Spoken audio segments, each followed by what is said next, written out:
And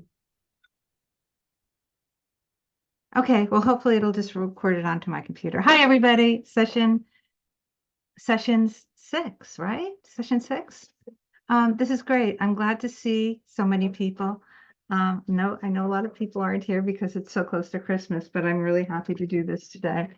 I'm going to be asking you towards the end. Is there anybody who's working along with us, who's going to be working along that has not glued down the strips? So, okay, so I see at least one hand, and so I will glue down the strips. At the end of this session, I'm going to ask how you feel about having to have the strips glued down. It's kind of nice to just do the work, I think, in the session. I'm just worried that as things get more complex, that it'll be too much for the half hour, but we'll see how it goes today, okay? So what I'm going to, does anybody have any questions to start off with? Yeah, just talk. I know I may be the one that didn't glue it, but don't go back. I'll just follow along, okay? I don't know if you're the only one. Amy, did anybody else say that they didn't glue? I couldn't see. If you didn't glue and you want to work along, could you just raise your hand? I'm kind of behind, but I'm getting caught up. So Okay, I'm well, not ready. we can do the gluing, okay? And then how do you feel about next time coming with the gluing? Does that sound good to people? Yeah, okay. Sure. So we're gonna do the gluing today, and then as we progress, we won't. But let me show you what the pattern is, and then I think I'm going to do just a little bit of history, and then we'll start with the gluing. And the pattern that we're doing is this. And I just think this is so extraordinary. Again, I just think these are so extraordinary that you start with something like this and the other one, this one. And you end up with this. I'm going to talk a little bit about, we're going to do some cutting differently today. And we're going to do some markings differently today to get to this. All right, and I think I did one of these in red as well. No, I will show you. Yeah, here it is. Did one in red as well. Just remarkable. So for the gluing, because let's see, my gluing number 2. I'm going to leave these out for you to see, for the people who are doing the gluing, so that I don't have to, so that you can just refer to it as we're doing it. And so this is the 6, 6, 6. This is 4, 4, 2, 2, 2, and the black is the 2. So Paula, yeah, I'm noticing the upper left corner is a little blurry. I don't know if you see that. I don't know if it matters if you work further down. Oh, I know. It's because the camera, I think, is a little skewed in its little place. That's better. Yeah, but now the whole thing is skewed. How's that? Does this look okay? And I'll put these up better. higher. Yeah. I'm going to put these up higher and put this here. So since so many of you have cut already, if you want to continue talking about how you, Sarah's question, if you want to continue that conversation or any other, I'm good with that. Also, I'm interested in the people who did the gluing. Did you notice that it was good to put it on two different grids? It just seemed like a bit too much for one grid. Did anybody try to squeeze it all on this one piece of paper?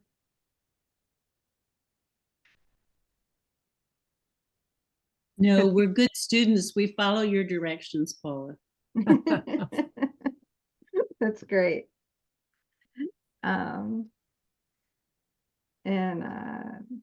yeah, I think it was really, I tried, when I first did it, I tried to just do it on the one piece of paper because I'm so thrifty. But one of the things that I've learned in bookbinding over the years is that the one thing you should not try to be efficient with is how much scrap paper you use. You can try to really not use up too much scrap paper, and then you end up messing up your piece. So scrap paper should just be like used and used. So last week somebody asked me, why do I do it with the why do I press out often with the wax paper? That's often because I just want to protect my paper, and sometimes I really want it to be smushed down well. So I generally have wax paper around all the time. I've got so many rolls of wax paper around the house. It's a little bit ridiculous. So let me see now. It isn't taking too long. Hello, this is Greta. I have a question. Sure. So when I'm making these, which are essentially models, I'm just using a glue stick because it's efficient. And I'm just wondering if you have a different perspective on glue. Okay, so at the moment I'm using glue sticks. I sort of don't want to take, I feel like it's a better, at the moment I feel like using a glue stick. What happens, I find sometimes with these, especially when you're using these little pieces, like this red one right here that I'm using, it's only 2 units wide. Sometimes the glue stick doesn't seem to hold it as well. And when I cut them into little pieces, they don't stay down as well, and Right. I'll have to go back. So I use PVA then more than anything else. However, my big mantra in all of this stuff is whatever works for you, you should use. Okay. I think Sarah, am I right that you are using glue sticks, and that's it? I am a glue stick girl. Yep, I can't be trusted with PVA. I hear that. Okay, thank you. You're welcome. Oops. And there is something really nice about the glue sticks. Like just now, I just put down the wrong color by mistake. And it's no problem because, you can rearrange with glue sticks so much more easily. I almost always use the glue stick when I'm doing the second gluing, like when I'm actually making the pattern. Especially, it just needs to be a good glue stick.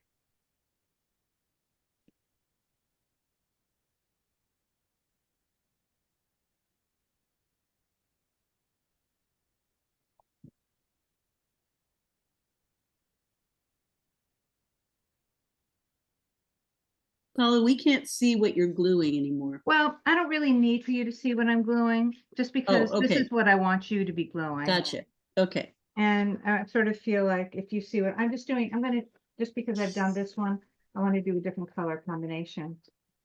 And I'm actually really just doing this for the timing, because once I finish doing mine, I will move on to doing the little bit of Seminole history. And then we'll be cutting. I'm going to actually start talking about the Seminole history a little bit right now.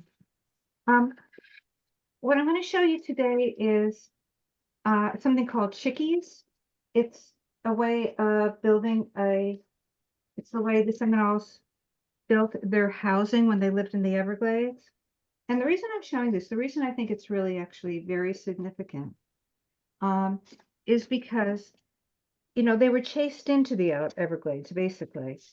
During a very stressful time, their homelands were just swept out from under them. People in their tribes were being killed in these wars.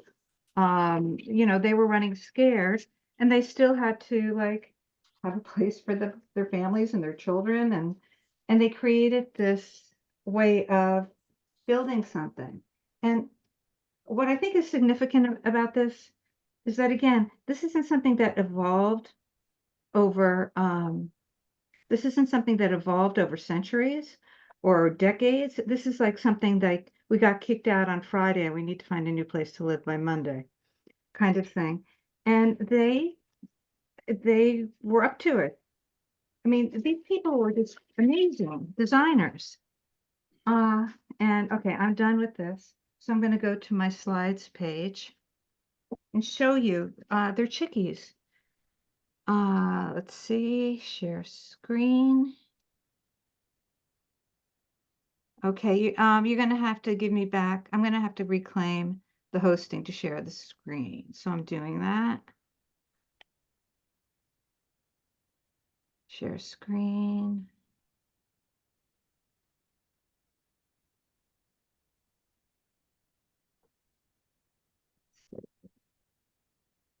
I'll chat.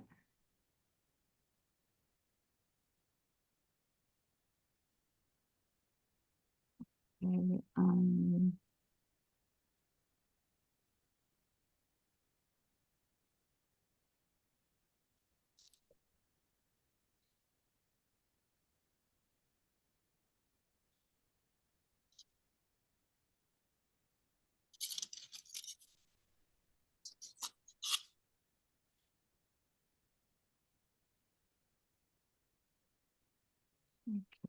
I'm getting there.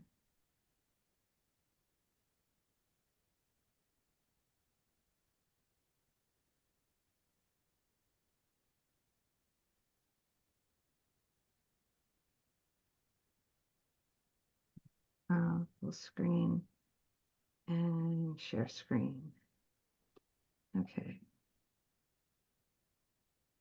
Okay, so and I'm going to make sure that there we go. So this is about one of those only authentic ones that I've seen. What happens is they're in the Everglades. They've got to create these structures. It's marshy, the water rises and falls, and they create these, and it's hot. So they create these structures that are open, that are sturdy. They eventually do a second floor on them.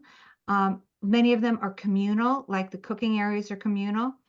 And it also prevents animals and reptiles from entering. I'm going to put these links in under the video description when I publish the video, and I'd really like for you to go look at them. They are considered like to be an extremely clever structure. It says, though indigenous peoples in other parts of North America and South America have developed similar dwellings, it is generally agreed that the Seminole Indian technique and product are far superior, which is like no surprise, considering that these people just seem to have this amazing ability to design and adapt.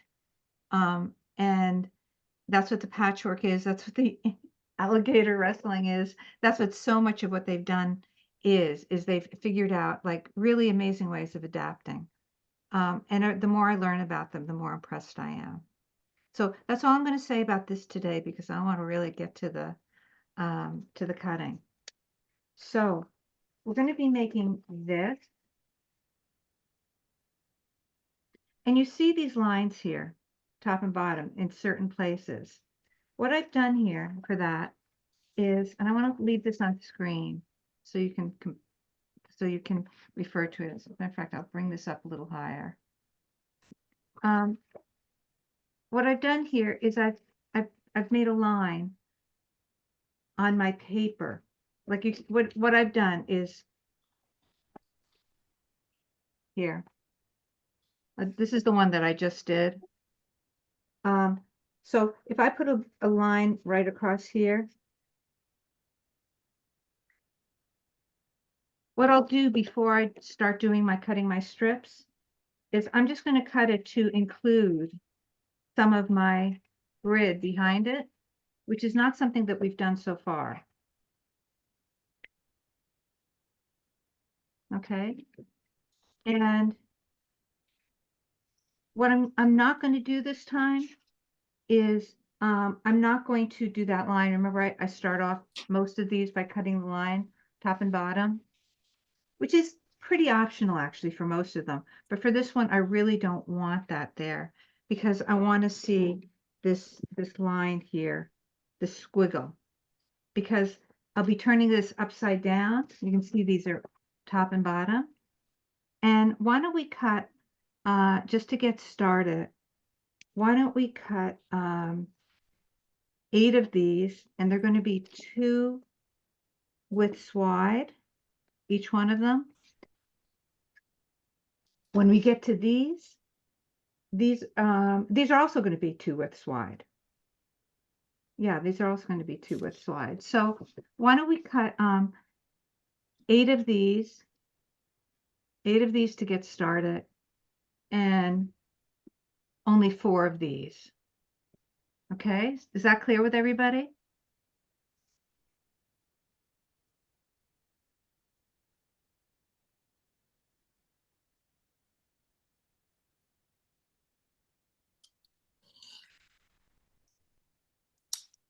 And cut all the way.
I'm going to use the same colors you're using. Are people mostly using the colors I suggested?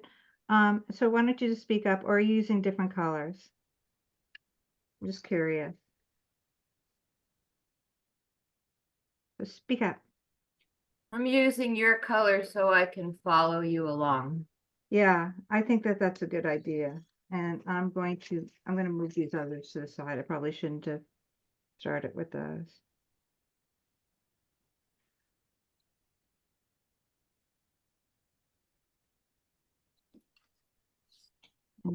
So I did 4 of those. And if you finish your 8 and you see that I'm still cutting, certainly cut more while you're waiting.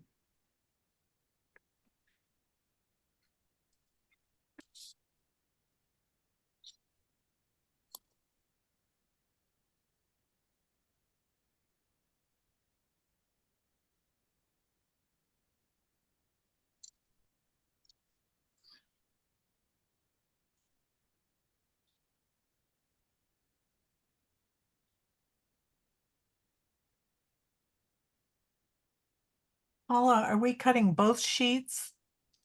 Yes, this pattern, you only need to cut 4 of them, but this pattern, you need to cut 8 Okay. or more, depending on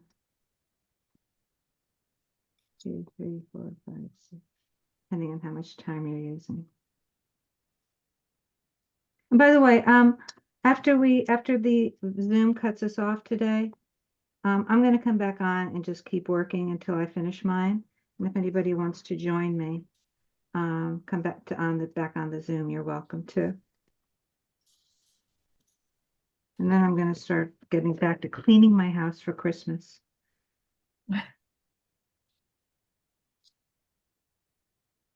Kids are coming and I'm thrilled. Kids and their sweethearts.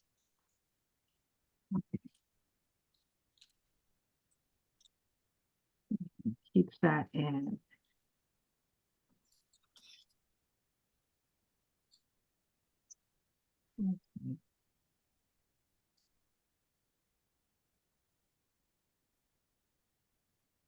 So I'm going to start gluing. And I'm using my number 3 page to do the gluing. And this is the way the pattern is going to go. I'm going to show you and before I actually start putting it down. And we have 10 minutes from this Zoom meeting. But this is certainly enough time for me to show the pattern. So, you know, you find a place. I'd like having a line to refer to where I could put an edge of my pattern on. And these are at 45-degree angles. So that's what the number 3 is good. So I'm going to use this line on my number 3 as my place so it doesn't drift. Okay, and now I'm going to need to keep referring to my pattern up above. And I'll see that the one that's comes next has that line I put underneath at the bottom. And the way it's lined up is the little black line, the little black dot, the little dark square is at the tip of this, of the dark green.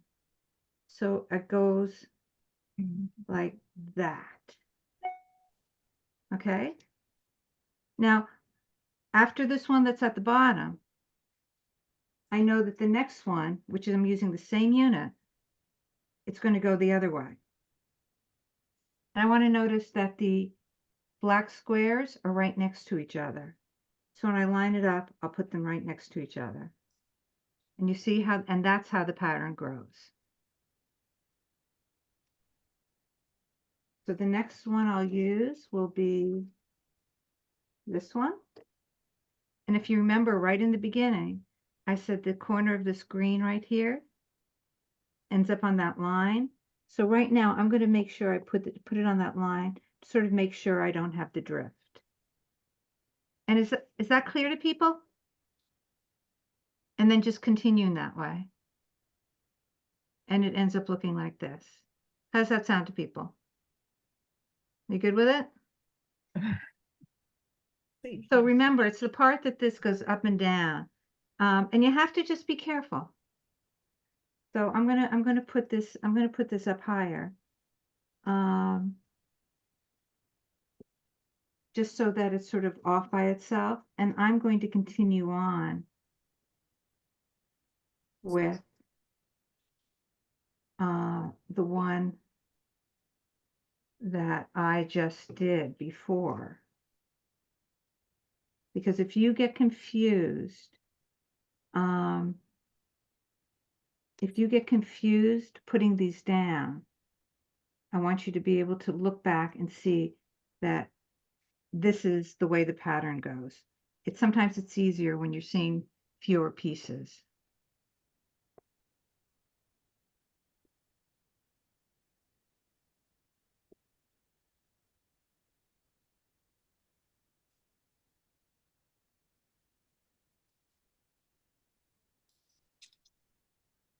How does this feel to people? Give me some feedback. I put mine down, but it doesn't make the same pattern. Always concerning. Yes, that's definitely concerning. I'm not sure why it wouldn't if you put it down this way. What's different about it? Well, you know, it's not glued, so I can't really hold it up. I'm wondering, I think I marked the bottom. I end up without as much syncopation as yours. Do you, are the black, are the dark pieces aligned with the squares underneath them, the darker squares underneath them? Top and bottom, Let's right see. here? And I'd say try gluing it down and seeing what happens.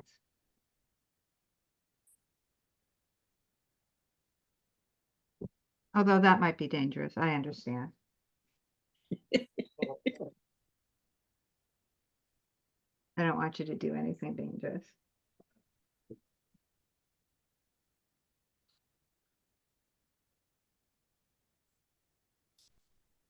So I accidentally colored mine on the wrong side, so I don't know if you did something like that. And As so long I as it's- just have to do the long as it's reverse. alternating. Long as it's, of- long as it's alternating. I think that that's the key. Yep. So I just, where you have the blue lines, I have the opposite, but it's working out. That's the key.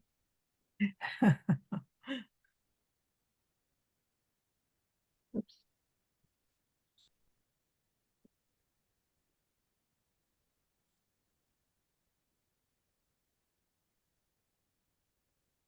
And this was a hard one for me to come up with colors that I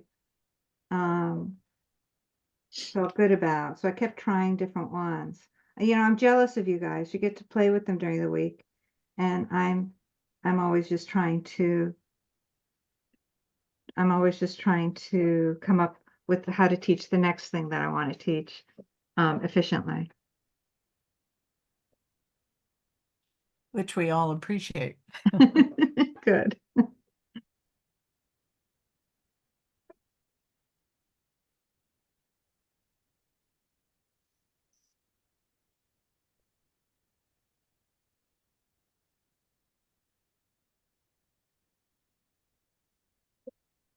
So I think I'm going to stop the recording unless anybody has any questions that should be on the recording. Where is the last piece aligned?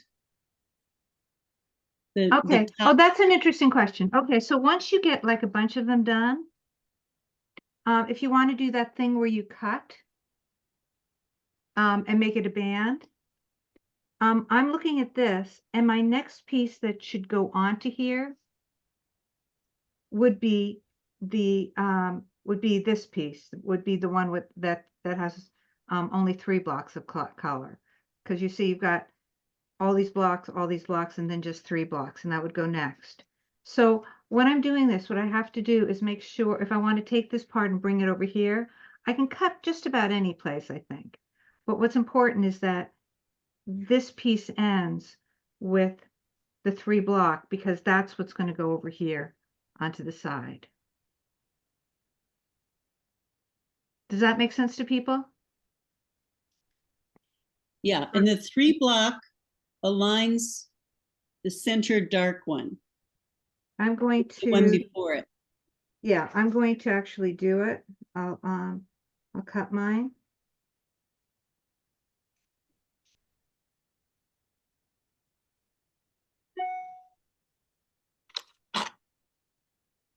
And so I want to be able to cut this anywhere, but I want to make sure this whole piece is intact when I do the cutting. So I'm going to cut right here.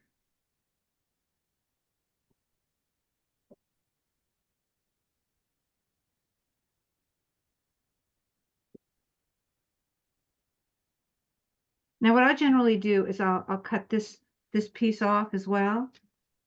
And I have enough time to do it. I've got 1 minute and 38 seconds. And like I said, I'm going to jump back on if anybody wants to join me. The same length, that's great.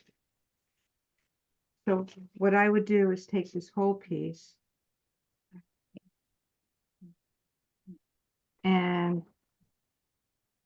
put it onto something else and join them like so. Let me see, make sure that works before I do the color here. And there it goes, like that. Okay? Does that make sense? Yeah. Okay, we have less than a minute. I'm going to stop the recording. And if anybody, again, wants to join me on the other side again, I'm coming back. Okay? So I'm going to end the meeting. Okay. See you on the other side if you come.